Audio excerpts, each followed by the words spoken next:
How you going, guys? Live.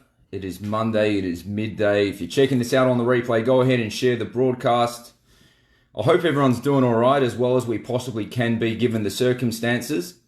I'm just going to give it a few seconds, wait for people to join before I start talking. So yeah, hope everyone is doing well. We've received some interesting news this morning, obviously.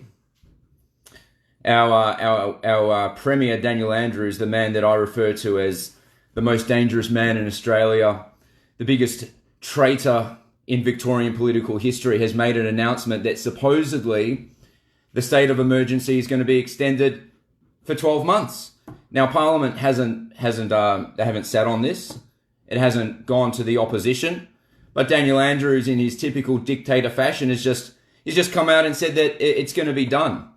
So I think that we really all need to be very concerned that due to this state of emergency and due to COVID-19 and everything that's happened, what we have seen is a tremendous power grab and consolidation of power in Daniel Andrews and a small group of his demented colleagues who have assumed complete political control over Victoria. This is an absolute joke. I can't understand how this is legal. Now, supposedly for the state of emergency and state of disaster, there needs to be proof that the so-called threat at hand justifies these measures. Now, if you've been paying attention, there is a really terrific group out there of lawyers, AdvocateMe. They are in the process of launching a class action. So go to advocateme.com.au, because what they're suggesting and what they believe they have reasonable grounds to challenge is that the threat is not justified for these measures, for the state of emergency, for imposing these draconian laws upon us and essentially treating us all like criminals.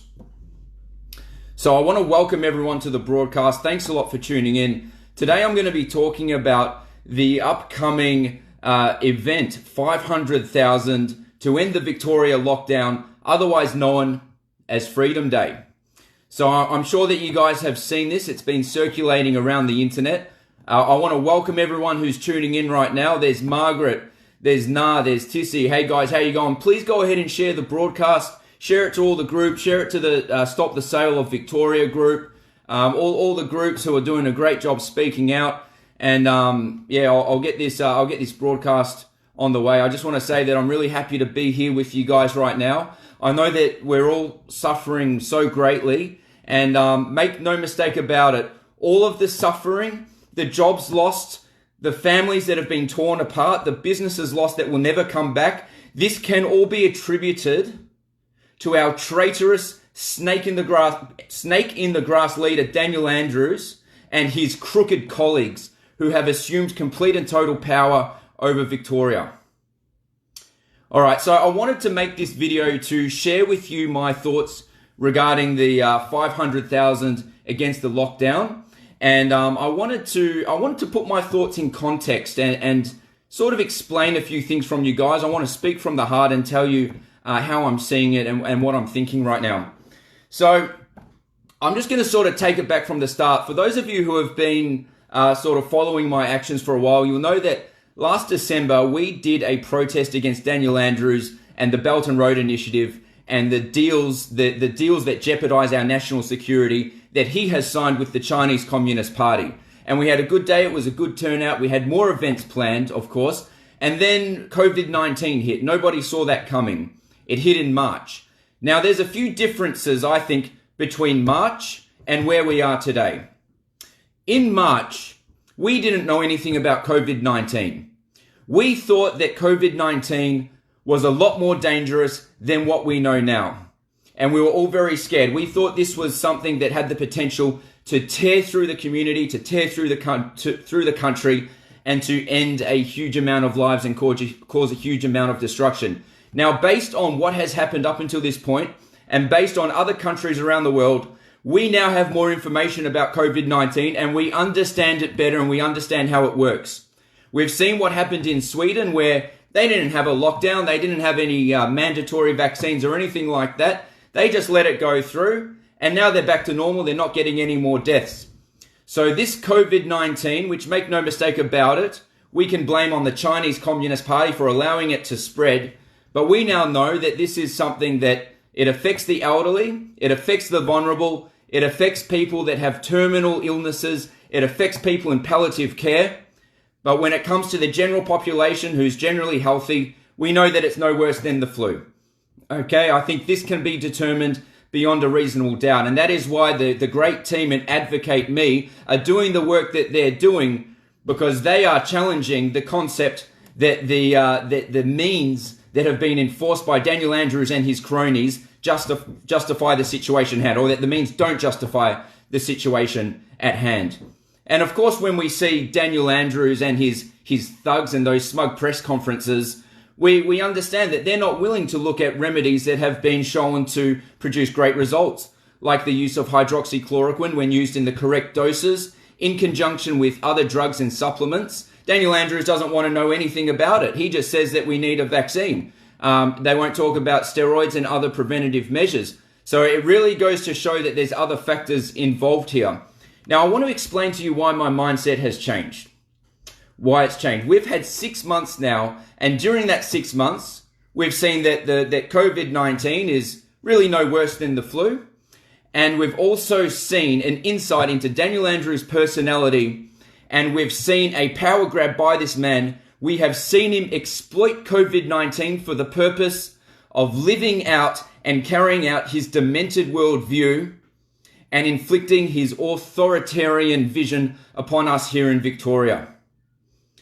We now know that what Daniel Andrews is doing has nothing to do with keeping us safe, nothing to do with protecting Victorians. No, we're not all in this together. Daniel Andrews is on $441,000 a year, while us Australian Victorian workers are losing our livelihoods, losing our lives, and watching our businesses go down the toilet.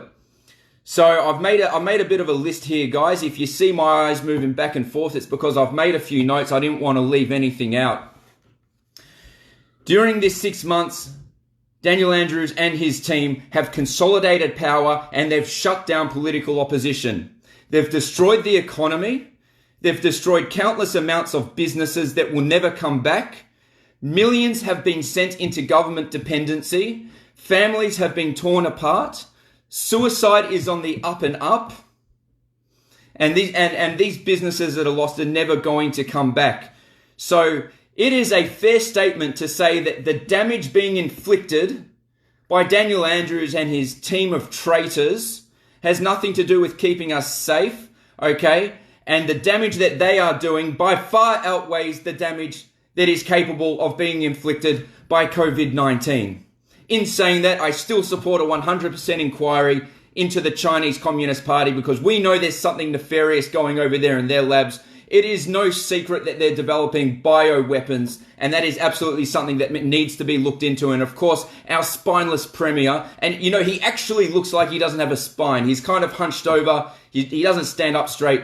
So maybe he doesn't have a spine, but he will never, ever question his masters at the Chinese Communist Party, because he is loyal to them. He is not loyal to you. All right, so this type of damage we're not going to come back from. We need something to change extremely drastically. But of course, Andrews is now saying that he's going to extend the state of emergency by another 12 months. Now, I don't know about you, but I say that this man and his crooked colleagues can go to hell. I say that this man is a criminal. He is making criminals out of innocent people, but we know that he is the one that belongs behind bars, not us. I've also made a little list here of what we've been subjected to. All right, so in addition to losing our livelihoods, losing our dignity, and becoming and being put in a horrible financial position, Daniel Andrews has, okay, and I feel like we need to remind each other that of what this man has done to us. He's shut down political opposition. He's effectively turned Victoria into a one-party state, no different from the way they run China, those thugs and criminals at the Chinese Communist Party, who they have a hunch about what they want to do. They don't care how many lives it destroys. As long as they remain millionaires, they're willing to throw the working class under the bus. That's what Daniel Andrews and his crooked colleagues have done. Sorry, just bear with me for a second. He's put us under house arrest as if we're all criminals. You can't put people under house arrest who are healthy. You know, they call it a curfew. I call it house arrest. It's as if we've all been arrested. It's as if we've all done something wrong. We've been confined to 5 kilometers within our homes. What kind of crap is that? You can't leave 5 kilometers, otherwise you could be subject to a fine. We can't see our family and loved ones. The mental health problems that this is inflicting upon us Victorians is an absolute, it's a crime, and it's an abuse of our human rights. We've seen the military deployed to suburbia. We see military patrols looking for people who are supposedly breaching the authoritarian, sick laws of Daniel Andrews. We've got military checkpoints set up all throughout the state. All right. People who are fortunate enough to be working must carry their papers. All right. As if we're some sort of criminals. Now, personally, I've been stopped by the military multiple times, and I can say that it is dehumanizing. I'm a supporter of our military, and I commemorate Anzac Day, and I'm very, very patriotic, and I'm proud of our country. But seeing our military uniform being used to enforce the authoritarian, draconian laws of an out-of-control traitor like Daniel Andrews makes me feel extremely disappointed. Extremely disappointed. That is not what our ADF should be used for, and that is not what our police should be used for. It's an absolute abomination of the uniform, and I hold Daniel Andrews in contempt for what he is doing. Where are we now? Here's something else that has gone somewhat under the radar, but it's worth mentioning. Daniel Andrews banned hunting and fishing and firearm sales. What type of a control freak does that? This is straight out of the totalitarian communist playbook. God forbid some of us actually have the means and expertise to go out into the bush and find our own food and not have to be confined to the air-conditioned aisles of Coles and Woolworths. Another power grab by Daniel Andrews. This is one of the first things he did, and just like how he lies about everything else, he said that it was for our safety. Yet the bottle shops remain open, people can get drunk. We know that domestic violence is a problem. So once again, you know, you can't take this man's words on face value. You need to read between the lines.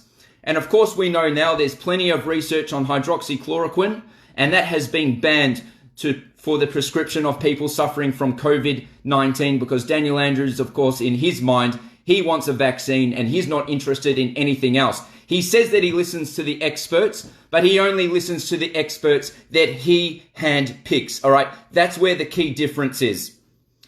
And recently and disgracefully, Daniel Andrews tried to deploy military drones to conduct surveillance operations on us Victorians. We're all innocent here. We haven't done anything wrong. He's the criminal, not us.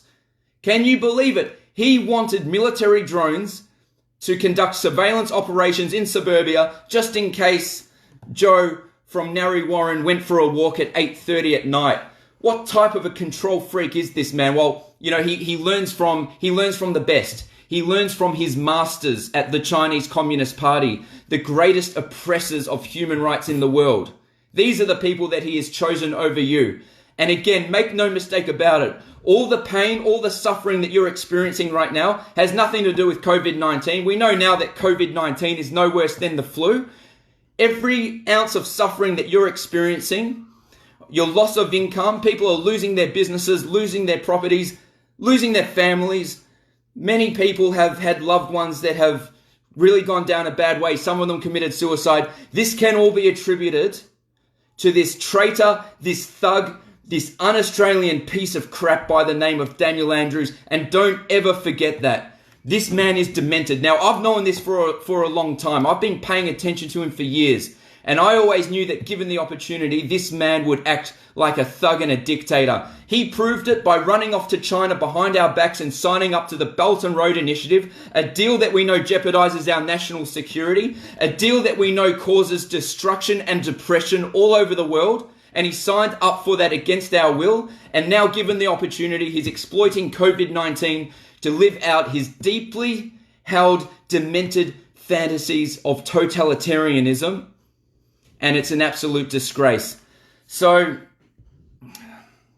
no, I'm just going to take a breath here, all right? This is, I'm getting a little bit worked up here, but I think it's about time that us Australians started getting worked up. I think it's about time that we lost the she'll be right attitude and we started holding our elected officials to account. And I think it's time that we all developed a greater sense of love for each other and love for our country, because for COVID-19, something that we now know is no more dangerous than the flu, his actions cannot possibly be justified. Do you think these measures are justified? Everything I just mentioned, the military deployment, fining people, families going bankrupt, is this justified? Are these measures proportionate to the risk that COVID-19 faces? Well, of course they're not. Of course they're not. And the strongest argument, and what I believe deep in my heart, and I am telling you the absolute truth right now, and if I don't speak this, I know that I'll regret not saying this for the rest of my life, is that the measures being carried out by Daniel Andrews and his colleagues, his demented criminal colleagues who have assumed the ultimate concentration of power, are causing absolute harm to the prosperity, the health, the livelihoods, and the futures of Victorians, way more than what COVID-19 is capable of causing. All right, COVID-19, we know it's no more dangerous than the flu. Another thing that he does, all right, Daniel Andrews, I can't stand this guy, all right? Just to make it perfectly clear, obviously, I can't stand this guy. He's a smug, arrogant prick. He blames Victorian families, all right? He blamed Victorian families. Now, we know the transmission, 99% came from the hotel quarantine. He's yet to take responsibility for that. But he does something much, much worse. Yep, he makes moral judgment calls on us. He calls us selfish. He accuses us of doing the wrong thing. Daniel Andrews, he does the right thing. He signs deals with the world's worst torturers and murderers, but apparently he does the right thing and we do the wrong thing. So he makes these moral judgment calls on us. He doesn't have the right to do that, by the way. He does not have the moral high ground here.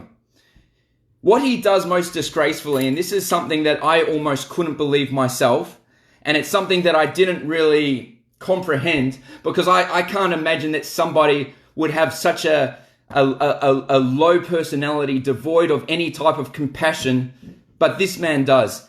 Daniel Andrews exploits the deceased to push his agenda.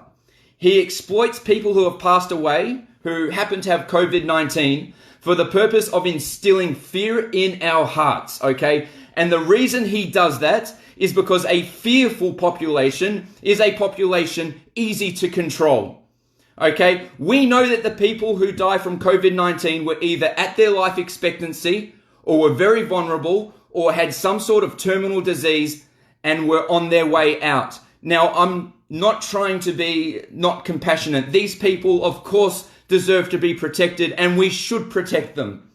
But Daniel Andrews steps on their graves and disrespects their memories for the purpose of advancing his authoritarian agenda, for the purpose of scaring us into submission. It is disgusting and it is reprehensible. And he does this to all people, whether they're in their 50s or 80s or in their 30s, people who are on their way out. He attributes their death solely to COVID-19. He won't mention what other underlying health problems they had. He won't mention whether or not these people were terminally ill. He says that they just died and they had COVID-19.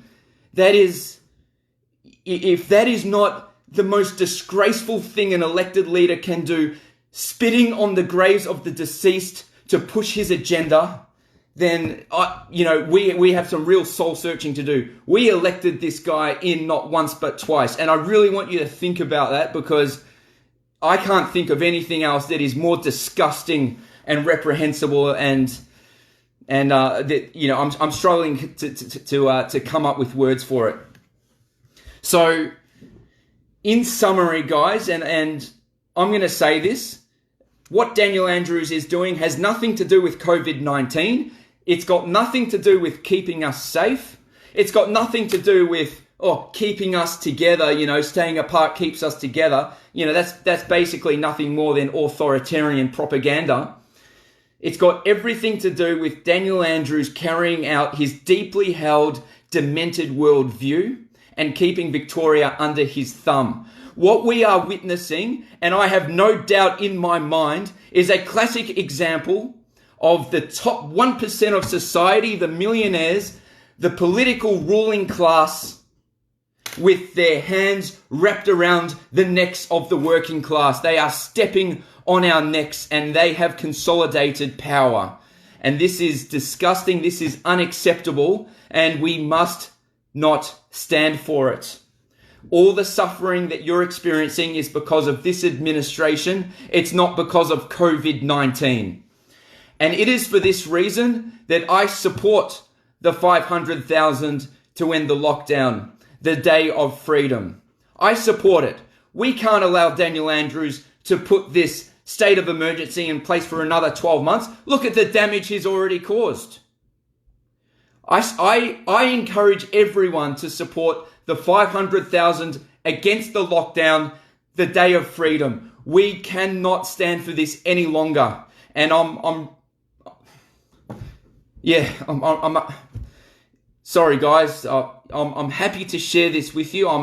I'm speaking my mind. All right. I'm not going to be scared to tell you guys how I feel. This is what I feel deeply in my heart, deeply in my soul. I love each and one of you. I love our country. I love our state. And it breaks my heart to see the consolidation of power in our government by Daniel Andrews and his traitorous crony friends that have assumed ultimate power. So guys, that's my message today. 500,000 to end the lockdown. Go and look it up on Facebook. All right. I recommend that everybody supports this cause because they are strangling us. Daniel Andrews and his thug government are killing us. They've shut down the opposition. There are good people in our parliament who are fighting back against him, so you should support those people, and I'll be promoting them on my Facebook. So please go ahead and share this broadcast, and I'll be back really soon, guys. Now, lots of love. Don't be scared, all right? Daniel Andrews wants you to be scared. That's why he disrespects the deceased. That's why he exploits people who have died, because he wants to put fear in your hearts. Do not let him. Do not give him that victory. That's it for me, guys. That's it for me. I'm going to shut this down. Lots of love. Share the broadcast. If you have any messages, reach out. I'm here for you, and I'll speak to you soon.